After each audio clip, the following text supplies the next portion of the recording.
Good morning. Saraswati পূজাৰ দিনা এয়া ছোৱালীক লৈ গ'লোঁ স্কুললৈ।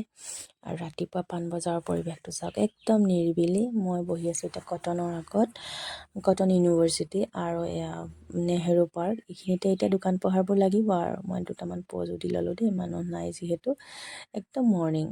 তাইৰ লগৰ ছোৱালীবোৰ অহা নাই, সেইকাৰণে অকণমান দেৰি আমি ৱেইট কৰিলোঁ ইয়াতে। তাৰপাছতে এয়া চাট হাউচ, কৰ্ণ হাউচ, কিবা কিবিবোৰ লাগিব ৰৈছে আৰু মই এনেকৈ বহুত সময় পাৰ কৰিলোঁ। মানুহবোৰ টিকলা টিকলিবোৰ আহিছে, স্কুলৰ, কলেজৰ, ইউনিভাৰ্চিটি। পাৰ্কখনো খোল খালে 10 বজাত খোলে পাৰ্কখন। ভাবিলোঁ পাৰ্কৰ ভিতৰত নাযাওঁ আৰু বাহিৰতে চাওঁ কি কৰোঁ।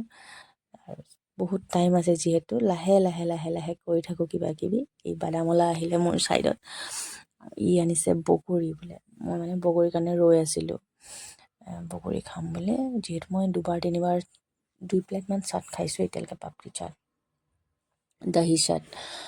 বগৰী খাম, বগৰী খাবলৈ ৰৈ থাকোঁতে এই লাহে লাহে খুলিছে আৰু। তো এয়া 20 টকা ভাগ বগৰী খালোঁ, কিন্তু মচলা দিয়া যে এই কেঁচা বগৰীটোৰ নিচিনা নহয় টেষ্টি। 2 বজাত মই স্কুলত সোমালোঁ আৰু খিচিৰি আৰম্ভ হৈ আছে স্কুলত। মই নাখালোঁগৈ, তাইক মাতিলোঁ আৰু বহুত ভিৰ হ'ব, ব'লা যাওঁ, তোমাক মই বেলেগ ট্ৰিট এটা দিম। তাতে গৈ এই কটন কলেজৰ সন্মুখতে হোমমেড এগলেছ কেক বিক্ৰী কৰি আছিলে ছোৱালী এজনীয়ে, ইমান ধুনীয়াকৈ মেখেলা চাদৰ পিন্ধি। ইমান মৰম লাগিলে আৰু কেকটো সঁচাকৈ টেষ্টিও আছিলে দেই। ভেনিলা আৰু ব্লুবেৰী লৈছিলোঁ আমি, বিৰাট টেষ্টি আছিলে। আৰু এজ ইউজুৱেল এয়া আহি ফচিলোঁ আমি, বহুত দেৰি ফচিছোঁ, কিন্তু কেককেইটা বহুত টেষ্টি আছিলে। আমি খালোঁ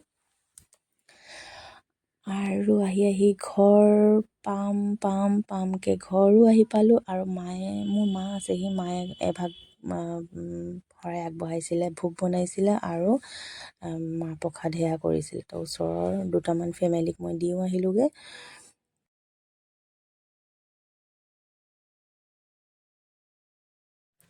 আৰু আমাৰ থুলমূলকৈ সৰস্বতী আইৰ আগত আশীৰ্বাদ লোৱা এনেকৈয়ে আজি পাৰ হৈ গ'ল। আজিলৈ আহিছোঁ আৰু সকলো ভালে থাকক।